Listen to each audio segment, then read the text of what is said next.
My name's Aaron, I'm 34, and for the past 7 years, I've been what my family calls the reliable one. You know the type, pays on time, answers calls, shows up when someone's in the hospital, takes care of the chaos behind the scenes so no one else has to.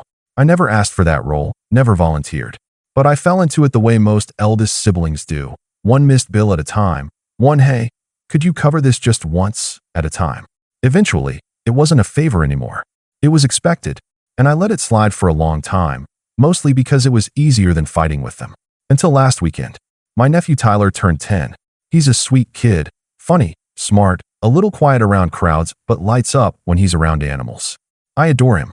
Every year, I go out of my way to make sure his birthday is something special, especially since my sister, Jenna, and her husband, Travis, have a habit of planning late and spending even later.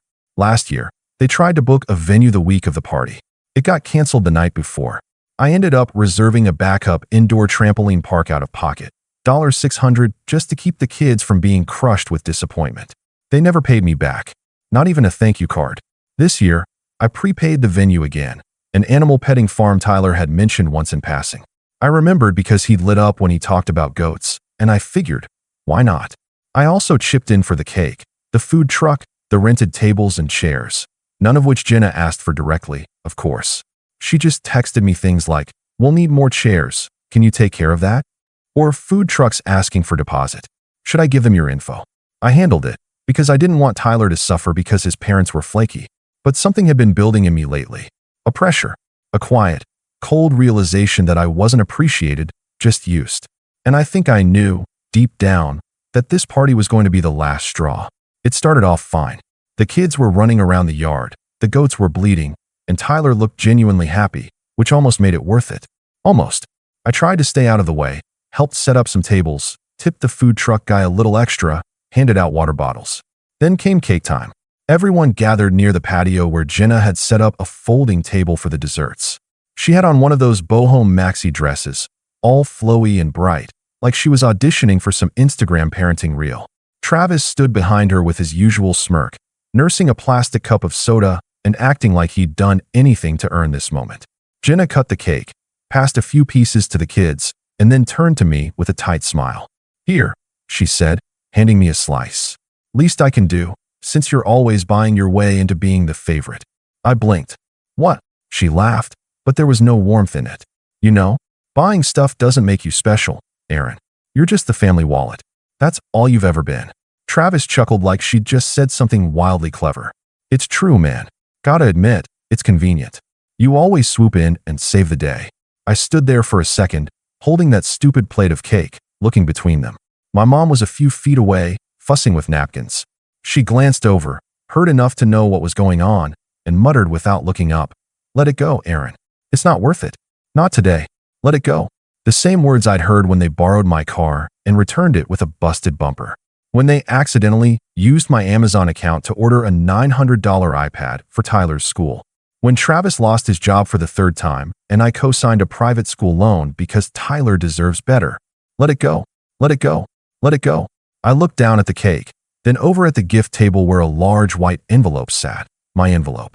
Inside was a certified check, final payment on Tyler's next semester at that private academy. They hadn't thanked me. They hadn't even told Tyler it was from me. I overheard Jenna telling someone it was a family gift.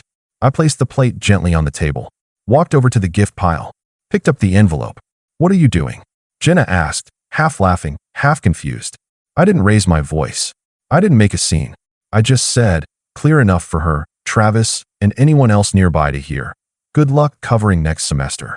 I just canceled the payment. She blinked, stunned. "What?" I turned and started walking. "You can't just do that," she shouted, a note of panic creeping into her voice. "Aaron, you promised." "I never promised," I said, not looking back. "You assumed." Big difference. I made it halfway down the gravel driveway before I heard footsteps pounding behind me. I didn't need to turn around to know it was Travis. And I knew, just knew, that whatever he was about to say wasn't going to be an apology. He caught up to me near the gate, slightly out of breath, red-faced. "Hey, come on, man. Don't do this. We're family." I paused at the word. Family. The word they all threw around like duct tape, meant to patch over every insult, every manipulation, every broken promise. I turned slowly. Travis stood there, hands on his hips like he was about to give a pep talk.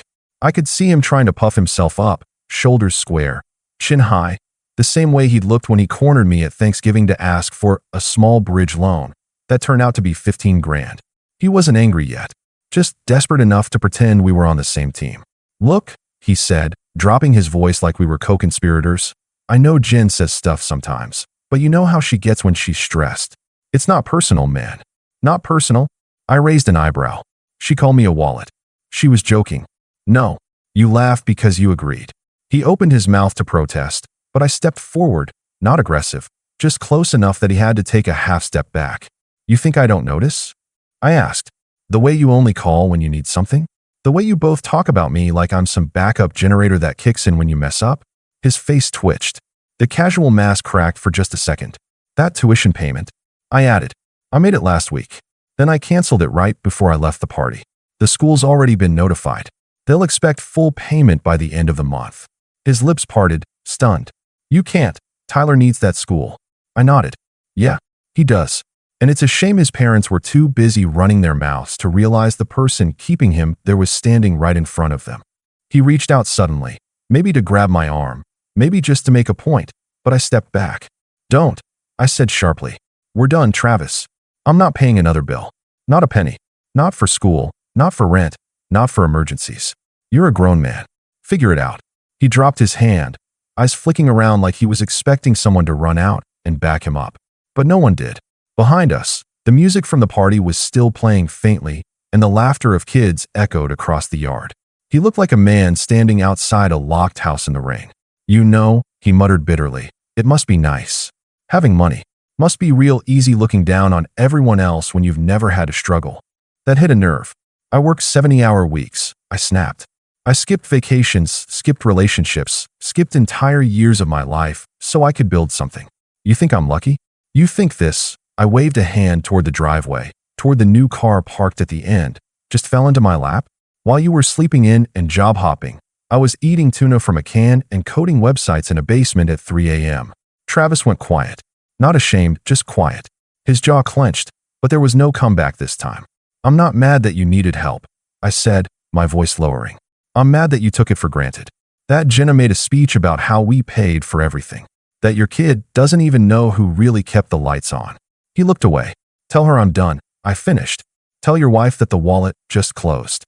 I turned and walked away, passing the long row of parked cars. I could hear him still standing there, but he didn't follow. When I got into my car and shut the door, the silence hit me harder than I expected. No one had ever chased after me before. Not when I left family dinners early.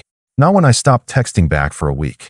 Not even when I skipped Father's Day after Mom told me I owed it to the family to make peace with Dad after he called me a disappointment.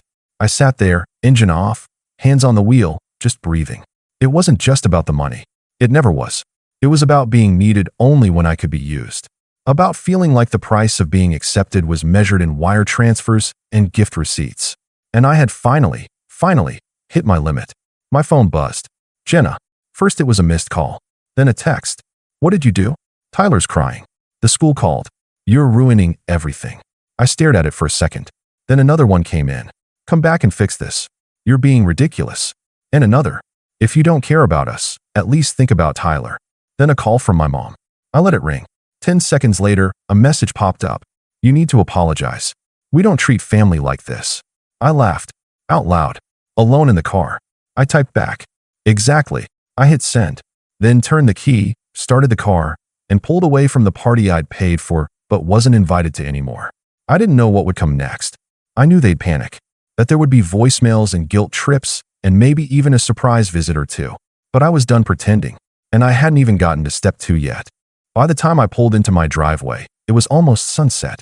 The sky was that weird orange pink that made everything look soft, like the world had decided to put a filter over my mess of a day.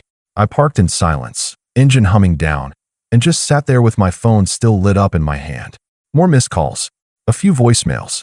One from Jenna that started with a fake sweet, "I just want to talk," and ended with a hissed, "You're unbelievable."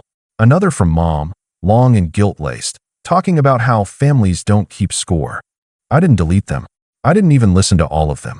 I just closed the app, shoved my phone into the glove compartment, and locked the car. I didn't want to go inside right away. My place was nice, quiet, clean mine, but the silence in there was heavier than usual. It had always been that way after family events. The noise would drain out, and I'd be left alone with that old ache. The one that whispered maybe I really wasn't built for all that warmth and chaos. That maybe I was only ever invited to keep things functioning. But today, for the first time, the ache felt different. It felt honest. I took the long way around the house, walking through my backyard instead of the front door.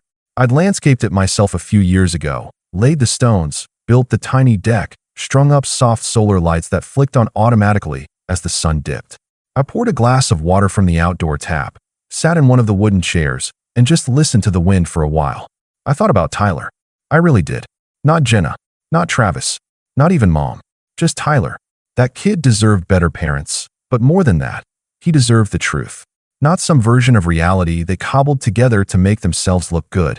He was smart. He'd figure it out eventually. I just hoped he wouldn't be too jaded when he did. Eventually, I stood up and went inside. That's when I opened the drawer in my office and pulled out the second envelope. The one Jenna and Travis didn't know existed. The one I'd prepared after they forgot to reimburse me for the last medical emergency, when Tyler broke his arm and they claimed they weren't covered anymore. Inside the envelope were receipts, contracts, and a neat little spreadsheet tracking every dime I'd spent on their family since 2019. It included everything: school fees, hospital bills, party rentals, car repairs, groceries, even the hotel room I booked for them during a hurricane evacuation they didn't bother to thank me for. In total, it came out to $61,437.88, give or take a few cents. But that wasn't the important part. The important part was the email I'd scheduled to go out that morning. Not to them. No, that would have been too easy. It went to the school administrator, the financial aid director, and one of my old college friends who now worked for the school's board. The email simply explained that I was no longer associated with Tyler's tuition, but I was deeply concerned that he might suffer academically due to his parents' financial misrepresentation. It offered to send a full breakdown of prior payments under my name, as well as to provide contact information for someone who could verify the circumstances. That friend, he'd already replied, hours before the party even started. Thanks for the heads up. This explains a lot. I'll have a word with the director. Also, wow, they really did this to you. I replied back with a smiley face and the line, long story. I'll buy you coffee next week. I didn't want to take anything from Tyler. That wasn't my goal. But if Travis and Jenna were going to keep pretending the world owed them for their failures, someone had to break the pattern. I couldn't keep covering for them while they taught that kid to do the same thing. So I took the envelope, scanned everything in, and dropped it into a shared folder labeled, "For when they lie again." I didn't know when I'd use it. Maybe never. Maybe next week. But it was there, and it felt like armor. The next day, the storm really hit. Jenna showed up at my place around 11 a.m. uninvited, of course. I watched her from the upstairs window before she even rang the bell. She was pacing on the front step like she wasn't sure whether to scream or cry. Eventually, she knocked. I waited 5 seconds, then 10, then opened the door slowly. Her expression was all over the place: shock, hurt, fury, and somewhere beneath it all, fear. Real fear. The kind that only shows up when the safety net is finally, truly gone. "Aaron," she started, her voice thin, like she was trying to make herself small. "Please, we need to talk." "I don't think we do. Tyler's school is calling," she said, stepping forward. "They're saying things about payments being canceled, about financial aid being denied. What did you do?" "I told them the truth," I said. "That I'm not his parent. That I've been paying for him out of guilt and obligation, but that I'm not responsible for your life anymore." She stared at me, stunned. "You can't just walk away." "I already did." Her eyes filled with tears. "What about Tyler? You're punishing him for what we did." "No," I said, quiet. "I'm teaching him what accountability looks like." That's when her face changed. The anger flared back. "You think this makes you the good guy? I think it makes me free." She opened her mouth to argue again, but I didn't give her the chance. "Jenna," I said, "go home. And tell Travis." This was step one. Then I closed the door. I didn't hear from Jenna or Travis for 3 full days after that. 3 glorious days of quiet. No buzzing phone. No guilt-laced texts. No fake apologies or frantic pleas pretending to be about Tyler. Just silence. I took long walks. Cooked dinner like I actually had time to taste it. Slept. Deeply. For the first time in what felt like years, I didn't feel like I was bracing for someone else's disaster. And then, on day 4, came the voicemail from my mom. Aaron, I'm coming over tomorrow. We're going to talk about this. I'm not letting you tear this family apart. That's when I knew it was time for step 2. Step 2 wasn't dramatic. It wasn't loud. It didn't involve shouting matches or locked doors. It was just clean. The next morning, before Mom showed up, I gathered every financial record I had.